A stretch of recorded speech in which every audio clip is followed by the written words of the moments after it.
Strasbourg. Entre 1985 et 1986, celui que la presse a surnommé l'étrangleur de la Roberceau fait régner la terreur dans ce quartier résidentiel. Il s'introduit la nuit dans des appartements au rez-de-chaussée où il étrangle des jeunes filles dans leur sommeil et leur inflige des sévices sexuels. La plus jeune de ses victimes, Marion Villain, a 11 ans.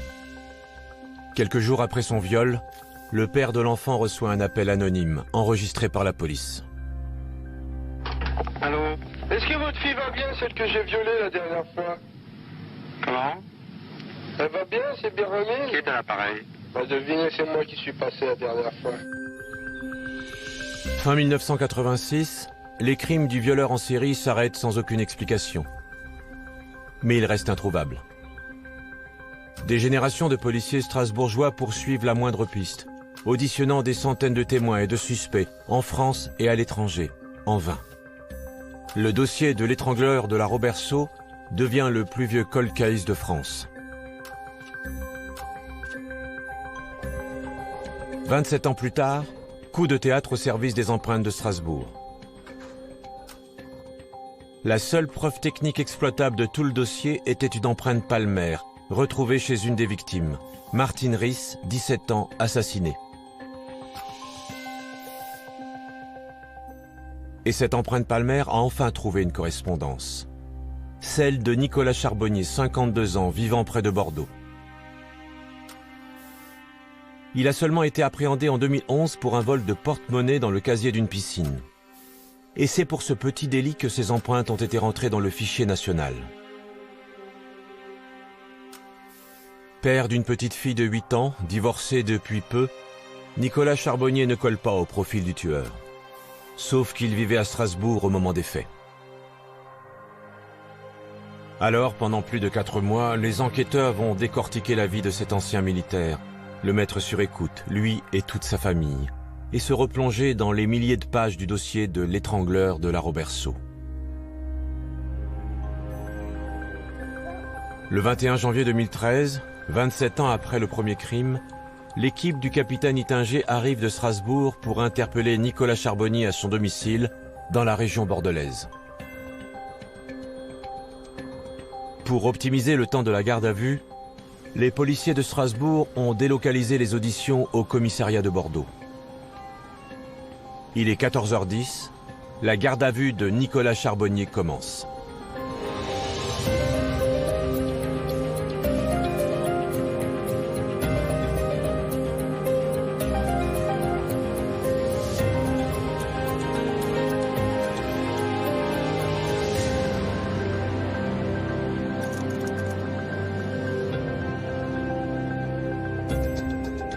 La garde à vue est une mesure de contrainte décidée par un officier de police judiciaire à l'encontre d'une personne soupçonnée d'avoir commis ou tenté de commettre un crime ou un délit. Sa durée est de 48 heures maximum. Cette garde à vue a été reconstituée avec des comédiens d'après les procès-verbaux des auditions.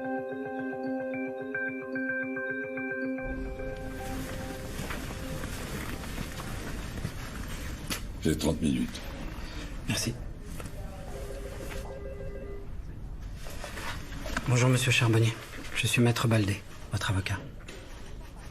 Avant tout, j'ai besoin de savoir si vous avez été bien traité depuis votre interpellation.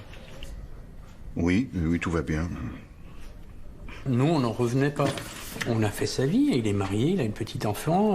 Comment un gars qui a été un véritable prédateur chez nous, un tueur, un agresseur de femmes, un violeur dans les années 80, a pu se transformer en voleur dans un casier, dans une piscine. Là, on s'est dit, il y a un truc qu'on n'arrive pas encore à comprendre. Et si on se plante? Et si on se plante? On m'informe que vous avez été placé en garde à vue pour meurtre, tentative de meurtre ainsi que viol.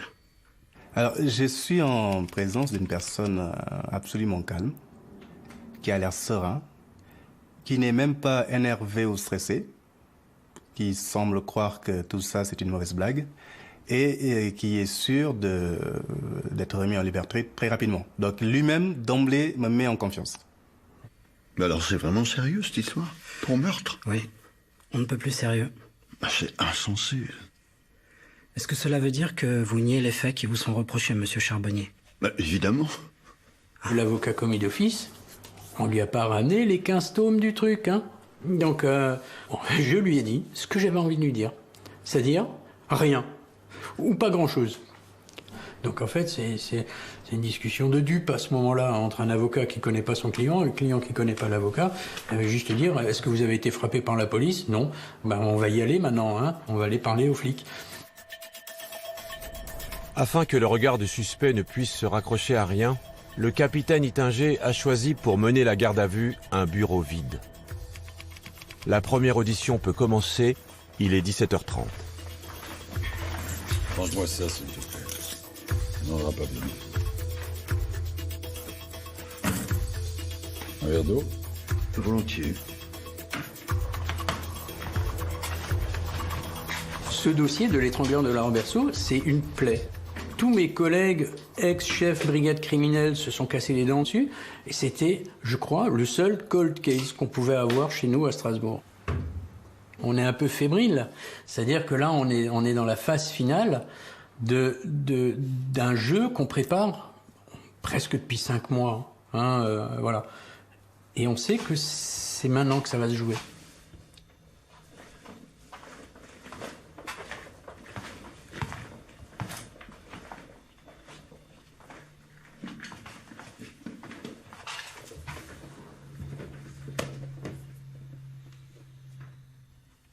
Qu'est-ce que vous attendez de moi, au juste? Eh ben, on va te poser quelques questions. Rien de trop compliqué. J'ai pas l'habitude, c'est la première fois que je suis interrogé par les services de la police. Ça fait combien de temps que tu vis à Saint-Jean-d'Ilac? Ça fait plusieurs années maintenant, oui. Et avant ça? Pendant 4 ans, j'ai habité Pessac. Bordeaux, avant ça, environ 10 ans. J'ai presque passé toute ma vie dans la région, quoi. Ah, t'es né dans le coin, alors? Non. Ma famille a pas mal bougé quand j'étais enfant. Père militaire, donc vous comprenez. C'est-à-dire? Mon père, il est colonel. Il a fait des missions à l'étranger. Il était très, très diplômé. Mon père aussi était officier supérieur. À l'impression, je sais ce que c'est. Ah non, non, mon père, il aimait aider les autres. Il a été visiteur de prison, écrivain public. Maintenant, il est sur un site pour aider les gens à faire leurs problèmes de maths. Vous voyez les gens. Vous étiez combien à la maison? On était 9 enfants. Ah oui, quand même. Ça devait filer droit. Chez nous, c'était un peu moins rock'n'roll, on était que 7. Nicolas Charbonnier et moi, en fait, on a exactement le même profil. Il a exactement le même âge que moi. Mon père est colonel. Je suis issu d'une famille très nombreuse, catholique, pratiquante. Et on est rentré à l'armée en même temps. Et donc, il y avait peut-être cette forme de respect de l'un envers l'autre. Je dis bien peut-être, hein, parce que peut-être aussi qu'il m'a pris pour un gros con, j'en sais rien. Mais il y avait quand même cette espèce de respect et peut-être de méfiance. Et puis ensuite, moi, je suis parti faire mon service à Ilkirch en octobre 80. Quel jour? Pardon? Moi aussi, je vivais dans le coin. Je suis rentré à l'armée en octobre 80. C'est le 12 octobre. Ben ça alors. Même jour que moi. C'est donc de Strasbourg dont vous voulez me parler? Nicolas Charbonnier comprend que le capitaine Ittinger a fréquenté le même Strasbourg que lui dans les années 80 en tant que soldat du rang. Mais il ignore que les enquêteurs s'intéressent de près à son dossier militaire. Il n'est resté que 5 ans à l'armée et n'a obtenu que le grade de sergent, bien loin de la prestigieuse carrière de son père. Année après année, les notes et les appréciations sont sans appel. Donc le fait que Nicolas fasse soldat du rang, qui monte jusqu'à sergent, mais qu'il soit médiocre et qu'au bout de 5 ans il se fasse lourder, je pense qu'en revenant chez lui, il n'a pas dû revenir triomphant, quoi, hein. Donc je pense qu'il devait être assez mal vis-à-vis de son père, quoi.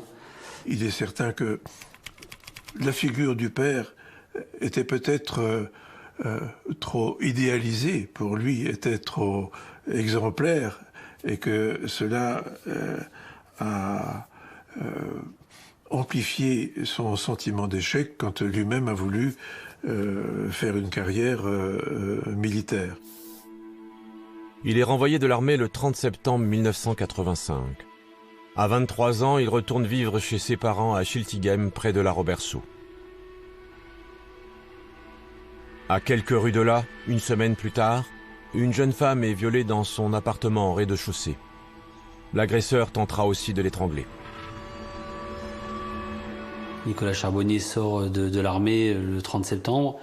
Elle est agressée le 6 octobre. Elle habite à 400 mètres du domicile de Nicolas Charbonnier. Donc je veux dire, pour moi, c'est évident que c'est la première victime de Nicolas Charbonnier. Elle habite au rez-de-chaussée surélevé. On retrouve une cordelette à côté de son matelas. Des tas de choses qui rappellent les autres dossiers. Entre octobre et mars 86, 6 agressions seront attribuées à l'étrangleur de la Robertsau. À chaque fois, on retrouve le même rituel. Les victimes habitent tout au rez-de-chaussée.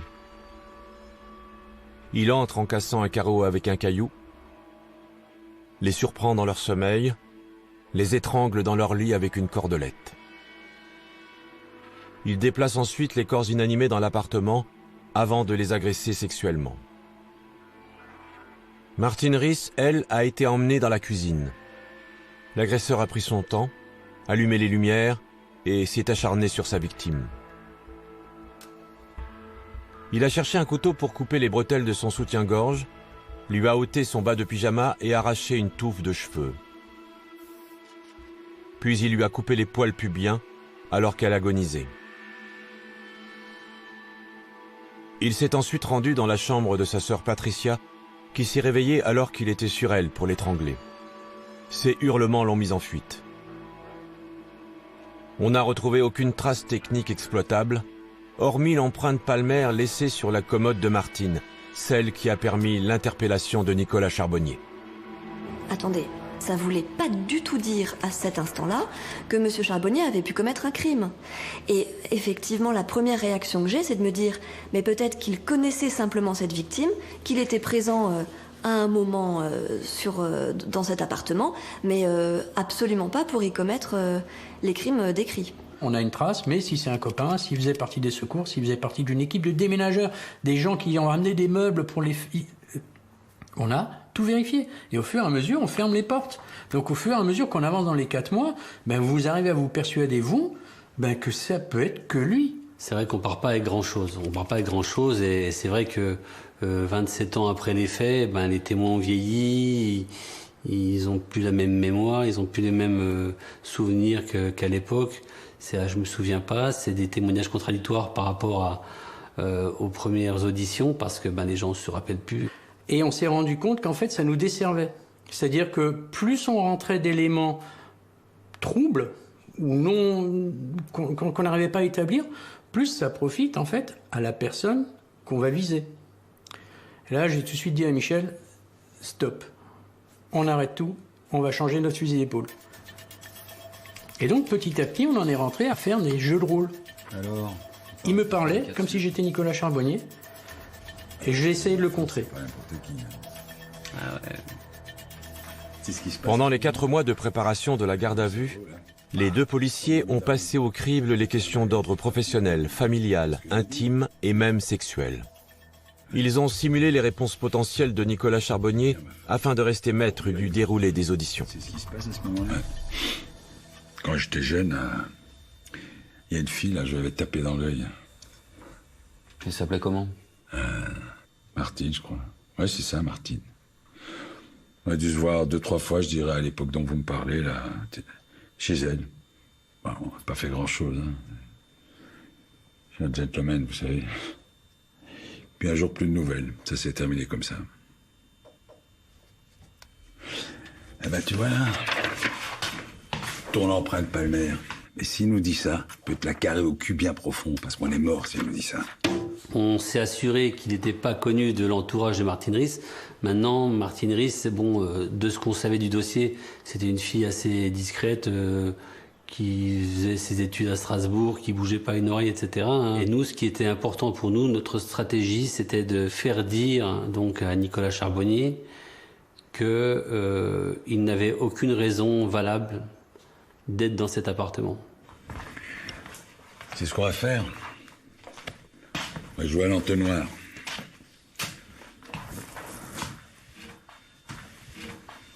Tu te souviens du chalet? Quoi? Ça, c'est ma première question que je vais poser. Le chalet, c'était une boîte de nuit pour à Strasbourg. Les militaires sortaient. Donc toutes nos auditions sont déjà écrites. Quelles que soient les réponses qu'il pouvait nous donner, il fallait qu'on reste sur notre trame à nous, et uniquement notre trame. Parce qu'on savait exactement où on était et où est-ce qu'on voulait arriver. Tu te souviens du chalet? Je me souviens très bien. J'allais le week-end, boire un verre, me détendre. C'était très couru à l'époque. Ouais, tu parles. Un vrai piège à gonzesse. Ouais, moi, j'y allais surtout pour l'ambiance. Tu sais, on sous-estime toujours le prestige de l'uniforme. Ah, avait de quoi faire. Pas vrai? Ouais, c'est sûr. Je pense à un truc. Si ça se trouve, elle a peut-être connu la même fille. Je ne crois pas, non. Et les filles que tu rencontrais à l'époque, tu finissais la soirée chez elles en général? Ça pouvait m'arriver des fois. En fait, avant mes 17 ans, j'ai pas couché avec beaucoup de... En fait, avant mon ex-femme, on peut dire que j'ai rien eu de sérieux, quoi. J'étais pas non plus un grand séducteur. D'accord. Donc si je te dis Carole Reichelt? Ce nom ne me dit rien. Gisèle Tin? Pas la moindre idée de qui ça peut être. Voulez-vous en venir? On ne voulait absolument pas qu'il puisse nous dire qu'il connaissait Martine Riss. On a noyé le nom de Martine Riss parmi des noms d'autres femmes apparues dans le dossier, quoi. Et une certaine Marion Villain, ça vous dit quelque chose? Ce sont pas des filles que j'ai connues, en tout cas. Martine Riss? Vous cherchez à faire l'historique de mes conquêtes? Vos conquêtes? Donc vous les avez côtoyées?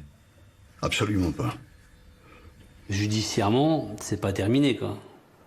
Hein, on peut pas emmener un mec aux assises juste parce qu'il dit je connais pas Martine Riss, quoi. Donc, mais pour moi, mon opinion elle est faite, quoi. Voilà. Le fait qu'ils ne connaissent pas Martine Riss et qu'il n'ait eu aucune raison valable d'entrer dans cet appartement, voilà, c'est fini, quoi. Tu nous as toujours pas dit quel était ton genre? Parce que j'ai pas de genre particulier. Je voyais des filles de mon âge, comme tout le monde. Parfois un petit peu plus jeunes. 20, 21 ans, 22. Mais jamais des mineurs.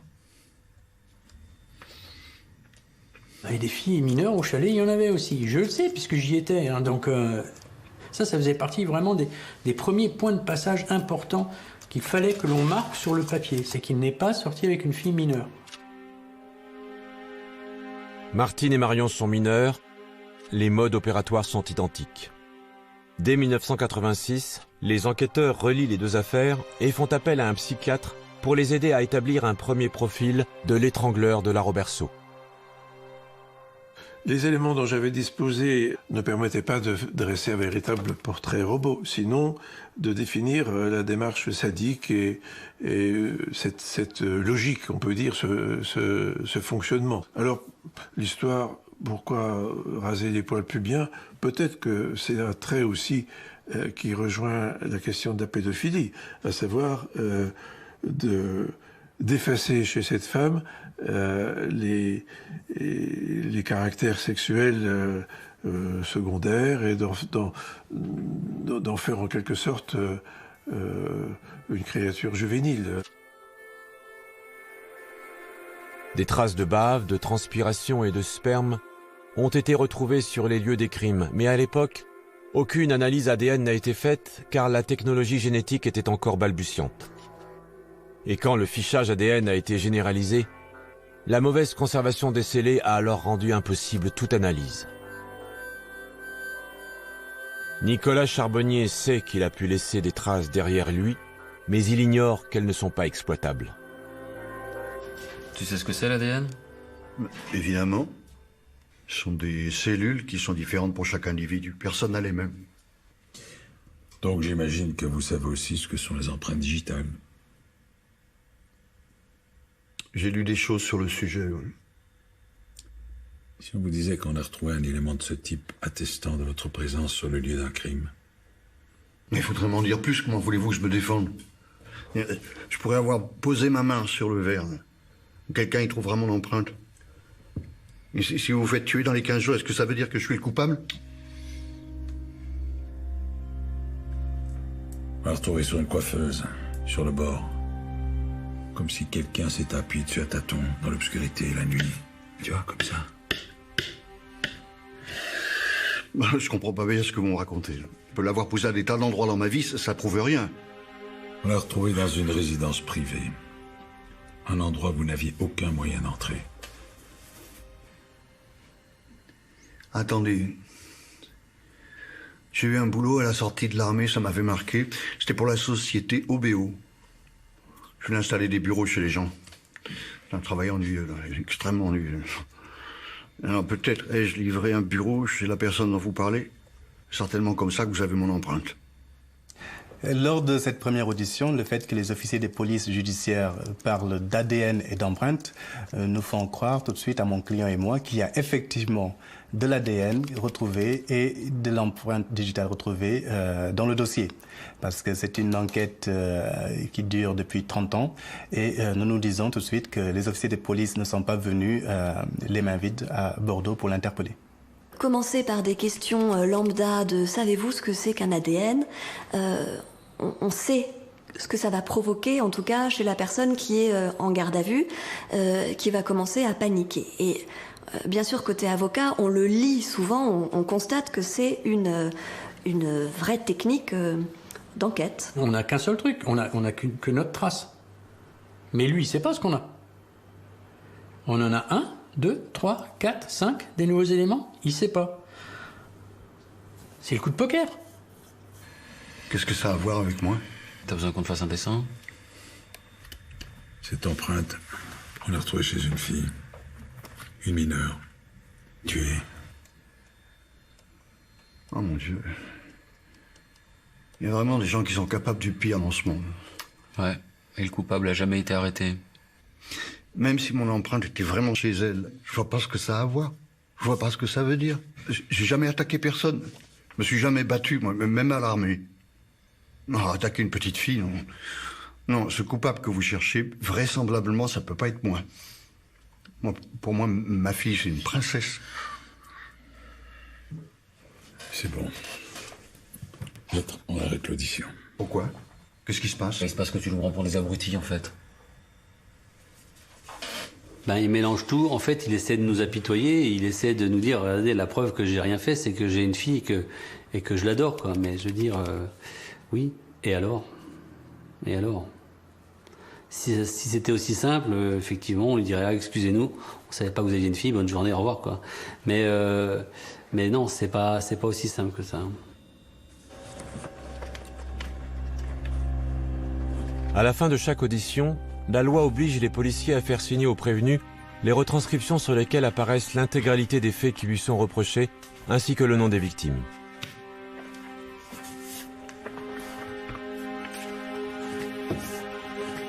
C'est la première fois qu'il voit l'intégralité des noms des victimes. Il voit exactement les incriminations. Viol, tentative de meurtre. Donc là, je pense quand même que quelque part, ça fait tilt dans sa tête. Pourquoi est-ce que c'est la première fois qu'il le voit? Parce que c'est la première fois qu'on lui montre. Voilà. Alors oui, c'est pas bien ce qu'on a fait. C'est pas bien. Normalement, quand j'arrive, lorsque je sais toc toc toc à la porte, je lui montre ma carte de flic. Bon, j'ai en général mon brassard, je lui montre ma carte de flic et je lui montre la pièce de justice. Alors je lui ai montré sûrement la pièce de justice, hein, j'insiste sur le sûrement, hein, mais je lui ai pas donné. On lui montre, on lui donne pas. Donc il l'a pas lu. Voilà. Sur la notification de garde à vue, j'avais squeezé, donc celle-là il l'avait lu hein, aussi, hein, mais j'avais squeezé beaucoup de choses. C'est pas bien. C'est pas faux, mais c'est pas bien. Moralement pas bien, mais c'est pas faux. J'ai pas commis d'erreur de procédure. Pensez bien que tous les avocats ils se sont penchés sur le problème après. Hein. Et donc j'ai juste joué un petit peu avec le droit. Voilà, c'est tout.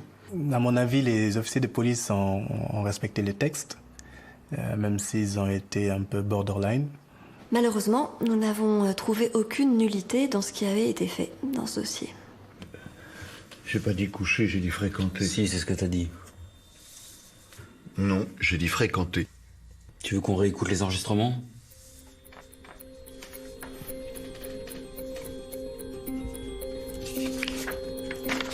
Nicolas Charbonnier ignore que depuis quelques heures, son ex-femme, avec qui il a vécu presque 20 ans, est auditionnée par un autre policier. Elle sait rien. Elle ne sait absolument rien. Et c'est quand même époustouflant. Et elle le reconnaît. Ils n'ont jamais parlé ensemble de leur passé respectif.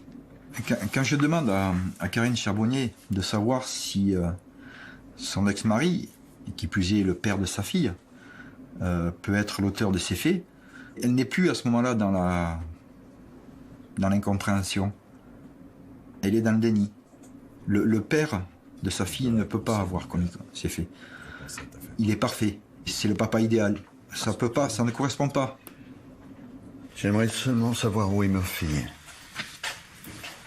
C'est bon pour ta fille, tes beaux-parents s'en occupent. Par contre, ta femme... Mais vous êtes en train de briser ma famille. Nicolas. Oui. Tu seras encore là demain, si tu changes d'avis.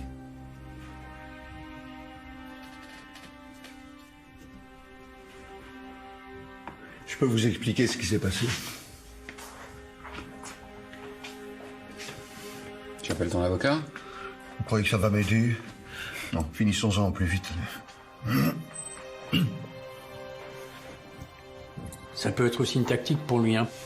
Est-ce qu'il va essayer de noyer le poisson? Est-ce qu'il a essayé de nous la faire à l'envers en nous faisant copain-copain? Il faut toujours se méfier. Donc nous, Mich et moi, toujours impassibles. Tu veux nous parler? Tu nous parles. Tu nous parles, on t'écoute, on enregistre, point. Il est 19h30. Sa garde à vue dure depuis plus de 5 heures. La deuxième audition s'enchaîne sans tarder et sans avocat.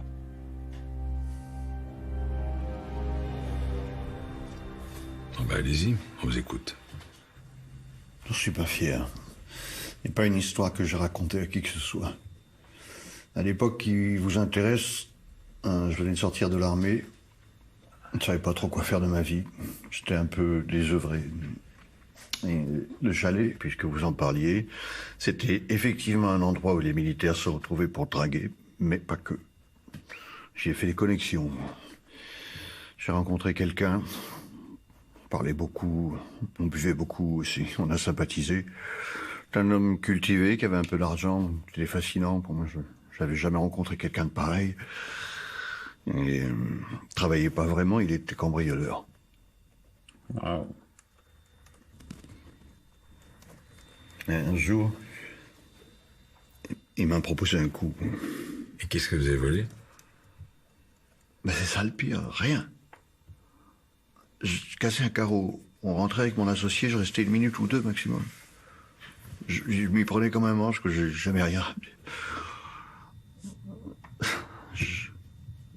Je mettais même pas de gants. Il avait réussi à me persuader que c'était pas la peine, étant donné que j'étais pas fiché par la police. Donc quand j'y repense, j'ai honte. Dans notre jargon, on a ce qu'on appelle, nous, le PV chic, c'est le mec qui va vous dire, non, j'ai rien à voir là-dedans. Ah non, moi, non, c'est pas possible. Ça, c'est le premier, c'est le PV chic. Le deuxième, c'est, vous avez pas tort, mais c'est pas moi, c'est mon pote. Donc le mentor, hein. C'est lui. Et c'est lui qui m'a tout fait faire. Hein. J'ai pas voulu le faire, mais c'est à cause de lui que je l'ai fait. Et ça, c'est vraiment un schéma classique. Donc ce gars, il faut le laisser parler. Parce que tout ce qu'il va vous raconter, c'est en fait sa vie qu'il fait endosser à quelqu'un d'autre. Et donc c'est vous qui cassiez les carreaux? Bah, des fois oui, des fois non. On prenait une pierre qu'on trouvait par terre, et puis on visait une fenêtre au rez-de-chaussée. Il disait que c'était plus facile que la porte. Le fait qu'ils nous disent j'ai fait des cambriolages, j'ai utilisé des cailloux pour casser les fenêtres et on volait ce qui avait de valeur, etc. Je veux dire, c'est le mode opératoire très précis de cette affaire, quoi. Lors de cette deuxième audition, les policiers ne laissent pas le temps à Nicolas Charbonnier de dérouler sa stratégie. ils interrompent l'audition au bout d'une demi-heure et le ramènent en cellule. La journée est loin d'être finie pour les policiers. Ils informent la juge et les enquêteurs restés à Strasbourg de l'avancée des auditions. D'abord, on a tout repris à zéro, de nouveau, avec Michel. On a refait le point avec la juge, à dire voilà, on l'a déjà positionné, il est là, il a volé, il l'a pas lu. C'est pour lui, c'est sur une scène de crime, et il reconnaît avoir commis des vols. Je te laisse. À demain. Elle est déjà très satisfaite, parce que personne, jusqu'à présent, n'avait réussi à aller aussi loin. Aucun. C'est inespéré ce qu'on était en train de réaliser.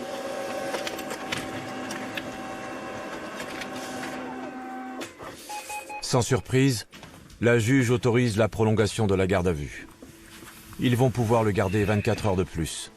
Mais manquant de preuves, ils ne vont pas se précipiter. Ils vont le laisser mariner en cellule. On veut qu'il se fourvoie, quoi, voilà. Là, on veut qu'il le mette dans des conditions psychologiques telles que le lendemain matin, voilà, il sache plus où il est, quoi. Voilà. La garde à vue dure depuis plus de 24 heures. L'avocat de Nicolas Charbonnier est appelé pour s'entretenir avec son client juste avant la 3e audition. Je ne suis absolument pas au courant qu'il y a déjà eu une deuxième audition la veille. Je suis absolument surpris. Je lis ici que vous avez raconté avoir commis des cambriolages. Je comprends par la suite qu'effectivement, il s'est cru obligé de donner des éléments pour mener les enquêteurs en bateau. Pour justifier la présence de son empreinte palmaire, Nicolas Charbonnier a reconnu avoir volé chez les sœurs Ries. Mais les policiers ont besoin que l'adresse de Martine Ries soit formellement inscrite dans le PV d'audition. Après 18 heures passées en cellule, Nicolas Charbonnier semble épuisé. Bon, on va reprendre là où on s'est arrêté hier. Tu nous as parlé de 4 effractions. Tu te souviens des autres? Non, là, franchement, vous m'en demandez beaucoup. Là. Je veux dire, on s'est rendu dans 2 appartements, c'est vrai, mais il y a eu également 2 maisons.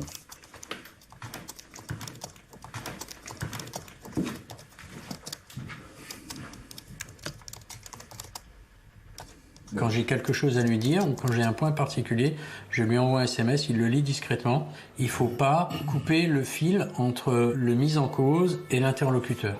Jamais.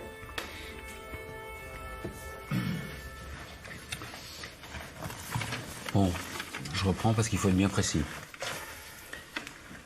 Tu as reconnu t'être introduit au domicile des sœurs Ries, 3 rue d'Alinden, Strasbourg, dans le quartier de la Robertso. On a retrouvé ton empreinte palmaire. C'est bien ça? Oui. On l'écrit, il n'a pas plus de réaction que ça. Il aurait très bien pu hurler, son avocat même aurait pu hurler, ce qui veut dire que, de facto, c'est acté. On est d'accord. Il ne dément pas, parce que ça ne fait pas de lui un violeur, et surtout, il veut expliquer comment son empreinte ou éventuellement son ADN, parce qu'il pense toujours que son ADN a été retrouvé. Donc comment ces éléments se retrouvent chez les victimes. Nicolas Charbonnier a admis avoir cassé le carreau pour s'introduire chez les sœurs Ries pour cambrioler. Or, le carreau a été cassé 3 jours avant le crime. Rien n'a été volé.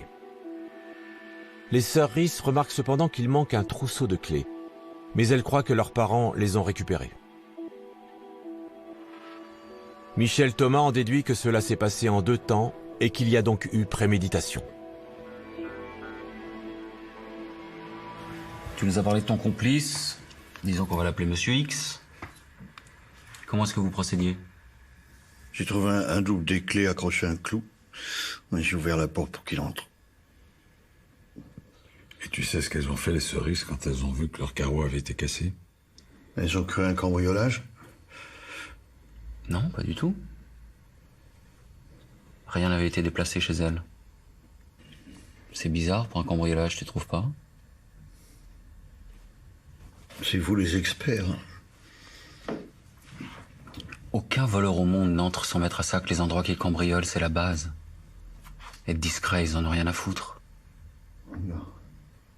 Hein? Mais là, on a quelqu'un qui s'est introduit chez les sœurs Rhys, a pris un double des clés, pour revenir plus tard. Pour moi, c'est déterminant, quoi. Voilà. Pour moi, c'est déterminant. C'est la preuve que le mec qui est rentré dans l'appartement cassant une fenêtre avec un caillou, c'était pas un cambrioleur.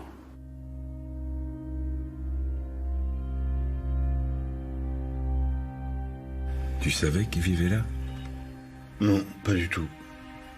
Je suis venu pour cambrioler. Seulement pour ça. La fiche de cinéma, les livres scolaires sur le bureau, ça t'a pas mis la puce à l'oreille. J'ai rien vu de tout ça. J'arrive à me souvenir de certaines choses, à retrouver certaines images. Et pour d'autres, c'est flou. T'arrêtes de nous prendre pour des cons? Si tu veux mentir, mens mieux ou arrête, s'il te plaît. Non mais pour qui vous vous prenez me parler sur ce ton? Vous me tombez dessus comme des pitbulls depuis tout à l'heure. Je suis très calme. Rassure-toi. Bon, les autres appartements. Le premier, par exemple, il ressemble à quoi? C'est la même chose.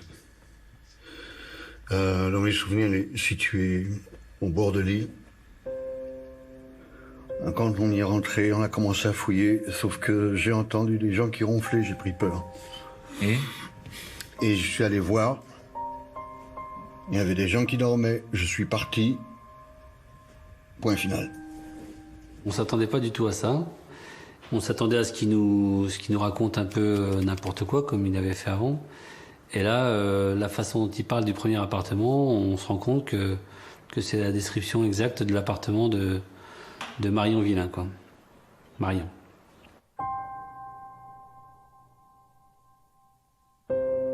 Marion est la plus jeune des victimes de l'étrangleur de la Roberceau. Toute sa famille dormait quand il est entré dans la maison et l'a étranglée dans son lit. Il a pris son temps, allumé la lumière, déplacé son corps dans le couloir, et c'est là qu'il l'a violée. Puis, la laissant pour morte, il a quitté les lieux par la porte. C'est un prédateur, hein.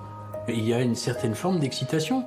Il se prend quelque part pour un surhomme, que rien ne pouvait l'arrêter, il en avait déjà fait, il en fera d'autres. C'est pas parce que quelqu'un dort à côté que... Et quelque part, ça devait même lui procurer du plaisir. Une des victimes avait 10 ans. Cela ajoute à son plaisir de s'attaquer à quelqu'un qui est l'incarnation d'une certaine innocence, d'une certaine vulnérabilité.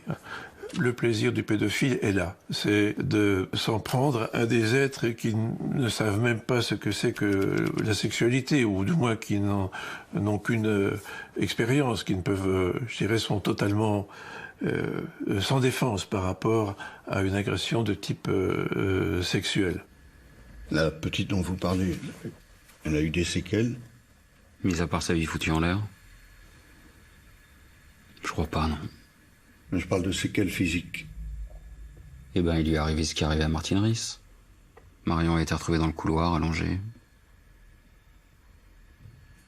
Il y avait du sang entre ses jambes.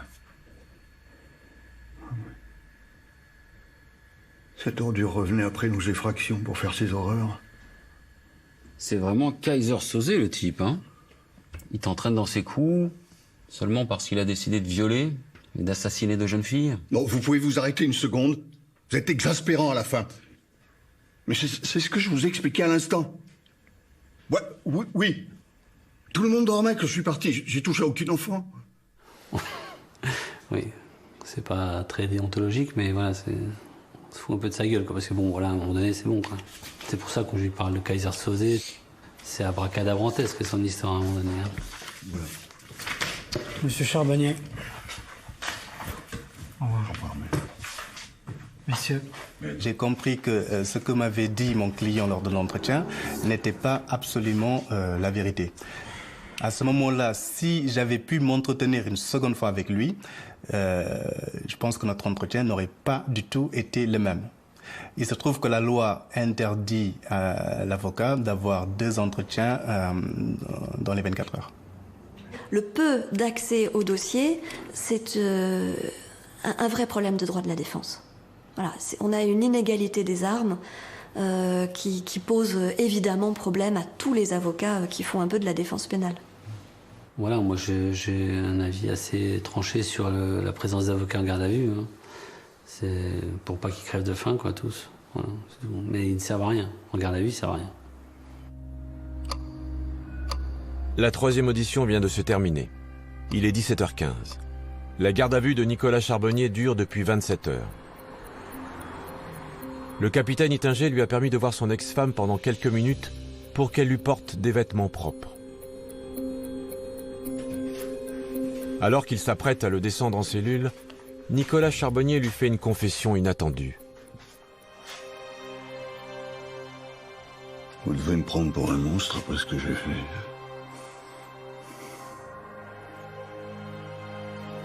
Il m'a dit ça, mais on ne peut pas en faire état, on ne peut rien en faire. C'est quelque chose qu'il m'a dit de lui à moi. Je ne peux pas m'en servir en procédure. Je ne veux pas le relancer là-dessus, parce qu'on peut arriver à une situation de blocage également, en disant non, toi tu me mens, ou vous me mentez. Je vous ai jamais dit ça. Donc il me l'a dit à un moment. Je suis suffisamment intelligent également pour le garder pour moi, enfin je l'ai partagé avec Mich, mais on ne s'en resserre pas. À la veille de la 4e audition, non seulement ils ont des aveux inutilisables, mais en plus, ils ne peuvent pas profiter de l'erreur de Nicolas Charbonnier qui a avoué avoir cambriolé chez Marion. Alors Marion, nous on n'est pas prêts. Comme je dis, nous on est parti en fait là-bas pour la paluche dans l'appartement des sœurs Riss. Marion, on connaît son histoire, on connaît, mais on n'a rien pour la rattacher. On n'a rien. Okay. Ils ont la nuit pour établir une nouvelle stratégie. Ils la préparent avec les enquêteurs restés à Strasbourg, qu'ils leur communiquent à leur tour les dernières auditions de la famille de Nicolas Charbonnier.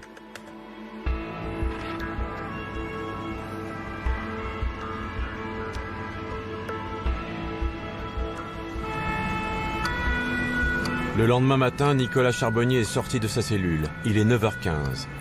La garde à vue est commencée depuis 43 heures. Il ignore que toute sa famille est auditionnée au DCPJ de Strasbourg depuis 2 jours et surtout qu'elle est sur écoute depuis 4 mois. Dans cette 4e et dernière audition, Philippe Ittinger va chercher à le déstabiliser en abattant ses dernières cartes. En s'appuyant sur son point faible, sa famille. C'était l'époque où il traînait avec son pistolet d'alarme, ses couteaux. L'époque où il faisait ses conneries. C'est ce que c'est, ça? C'est l'enregistrement d'une conversation téléphonique entre vos frères Thomas et Jérôme, il y a 2 jours, à 16h.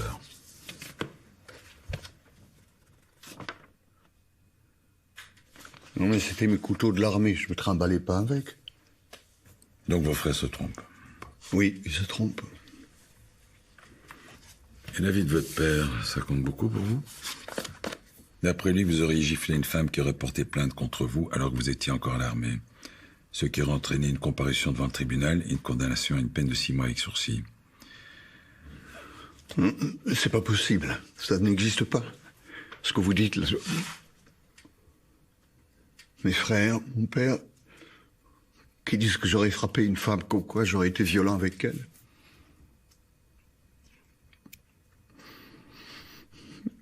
Je m'en souviens pas. Je ne me souviens pas. Jamais fait de mal à personne. Non, je crois que mon père se trompe. Je vais devoir lui en parler. Et moi, je crois que vous mentez, monsieur Charbonnier. Je n'ai rien à vous répondre. Maître. Monsieur Charbonnier. Vous pouvez nous parler de votre relation avec votre fille et votre ex-femme, s'il vous plaît. Nous avons été très heureux ensemble. Les faits qu'on lui reproche sont tellement abjects, j'essaye de le rendre plus humain. Et ma fille, je ne vis que pour elle. Quand je ne suis pas avec elle, je prépare les moments où on va se retrouver. Ma fille, c'est certainement ce que j'ai de plus précieux au monde.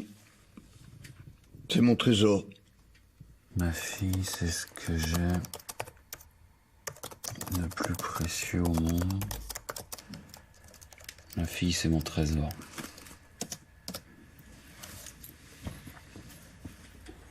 Bon, la question, bien sûr, s'est posée. Qu'est-ce qui s'est passé chez Charbonnier pour que il, je dirais, abandonne, si on peut dire, sa carrière de meurtrier pour mener une vie de famille soi-disant modèle.